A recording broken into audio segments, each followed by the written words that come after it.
So here we are at the 6th chapter of the saga, and everything has changed. The shadows are longer, Voldemort's return is out in the open, and the story is about to dive into its darkest, most investigative chapter yet. This is our explainer on the Half-Blood Prince. You know, the story kicks off, not with the usual trip back to school, but with this really cryptic summons. Dumbledore's letter to Harry is basically the starting pistol for a mission that is so secret, it's going to define his entire year and really set the stage for the final war. It's a journey into the heart of darkness, and Dumbledore says he needs Harry's help. You have to understand, the wizarding world is living in a state of absolute fear. Death Eaters aren't just whispers in the dark anymore. They are a public menace, attacking in the open. The Ministry of Magic is trying to look like they have it all under control, arresting people left and right, but the fear is real. And nowhere is this more obvious than at the Weasleys' home. Their magical clock, which shows where every family member is, all 9 hands are pointed at one thing: mortal peril. That's not just a threat anymore, that's the new reality.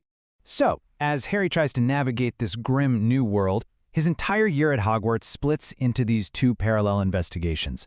On one hand, you've got this top-secret mission he's working on with Dumbledore, and on the other, a completely separate mystery just falls right into his lap, an old potions textbook that's about to give him this incredible and pretty dangerous edge.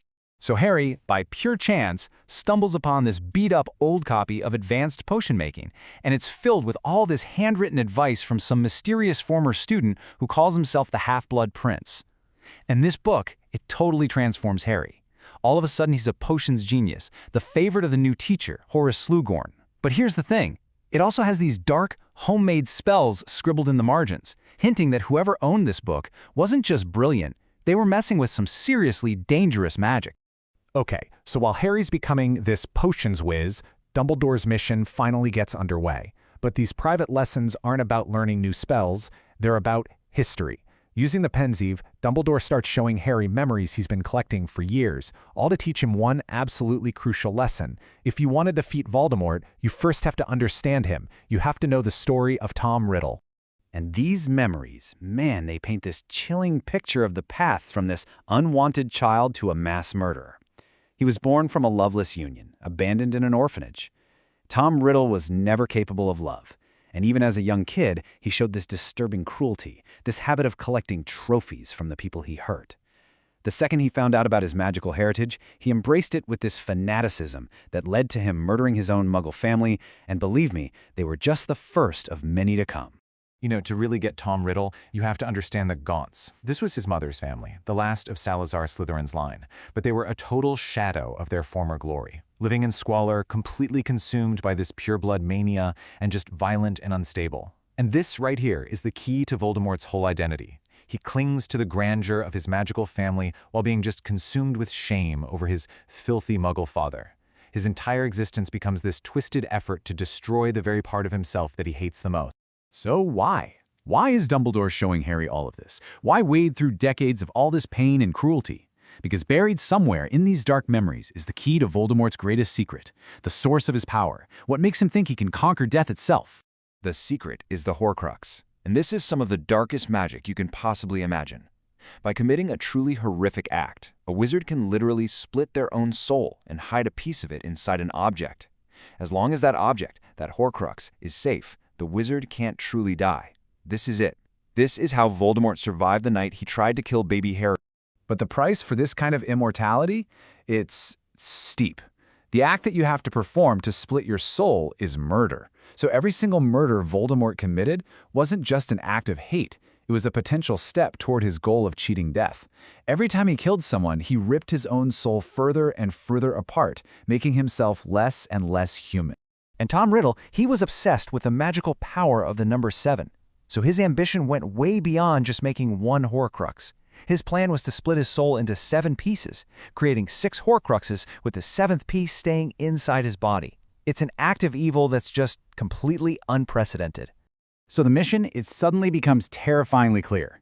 2 of the 7 soul fragments are already gone. Harry destroyed the diary way back in the Chamber of Secrets, and Dumbledore destroyed the Gaunt family ring, though it cost him dearly. But that still leaves 4 Horcruxes hidden somewhere out there in the world, and each one is a piece of Voldemort's immortality that has to be found and destroyed.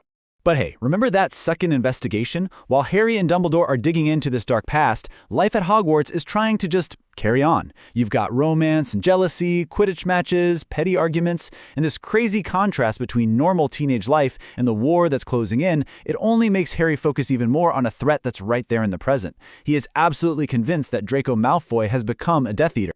And he's not just pulling this out of thin air. He is gathering evidence, piece by piece. He sees Malfoy in Borgin & Burke's, a dark arts shop, threatening the owner about some mission.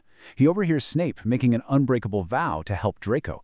He notices Malfoy just vanishing from the Marauder's map because he's using the Room of Requirement. And then 2 different students are nearly killed in what look a lot like failed assassination attempts. Harry is sure Malfoy is behind all of it. But here's the part that is just so infuriating for Harry and honestly for us reading along. No one believes him. He tries over and over again to warn Dumbledore, but the headmaster just brushes him off, saying again and again that he trusts Severus Snape completely. And this unwavering faith, it becomes the central tragic conflict of the whole story. And just like that, the 2 plot lines, the Horcrux hunt and whatever Malfoy is up to, they're about to collide in the most devastating way you can imagine.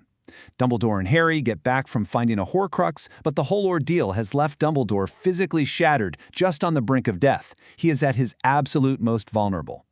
The second they arrive, they see it. The Dark Mark. Voldemort's terrifying skull and serpent sigil is just hanging in the sky right over Hogwarts' highest tower. It's a sign of murder. It's a signal of invasion. The castle's defenses have been broken. Death Eaters are inside. At the top of the astronomy tower, a weakened Dumbledore is cornered. He's been disarmed by Draco Malfoy. Harry was right all along. Malfoy's mission, given to him by Voldemort himself, was to kill Albus Dumbledore. But as they're standing there, you can see Draco is just terrified. He's a kid who's been forced into an impossible situation. Other Death Eaters show up, and they're pushing Draco, trying to get him to finish the job. But he can't do it. And that's when another figure steps out of the shadows. Severus Snape. Dumbledore looks right at him and says those 2 words. Severus, please. A plea for help? For mercy? Or for something else entirely? And then comes the ultimate betrayal. Snape, the man Dumbledore trusted more than anyone, raises his wand, he says the words, Avada Kedavra, and murders the headmaster. As Dumbledore falls from the tower, the last sense of safety and hope in the wizarding world falls right along with him. As Snape and the Death Eaters flee the castle, Harry chases after him, throwing curses from that old potions textbook. And in this final, soul-crushing twist, Snape turns on Harry and reveals the truth. The mysterious, brilliant, and dark prince who'd been Harry's secret teacher all year, it was Severus Snape. Both of Harry's investigations just come crashing down in one single horrifying moment. In the aftermath, well, the wizarding world is just reeling. A brutal battle raged through the castle that night, leaving Bill Weasley forever scarred. Hogwarts holds a funeral for its fallen headmaster, and Harry, he has to make a series of painful choices. He breaks up with Ginny because he knows just being near him puts her in danger, and he decides he can't go back to Hogwarts. His education is over. Dumbledore may be gone, but his mission isn't. Harry finally understands exactly what he has to do. He's the only one who knows about the Horcruxes. He has to be the one to hunt them down and destroy them, one agonizing piece at a time. It's a lonely, terrifying path, but it's the only one he has left. And this leaves us with this final haunting question. Without Dumbledore to guide him, with Voldemort's forces now in control and hunting him across the country, how can a teenage boy, with nothing but a few fragmented clues and the loyalty of his 2 best friends, possibly succeed where the greatest wizard of the age failed? The hunt is on.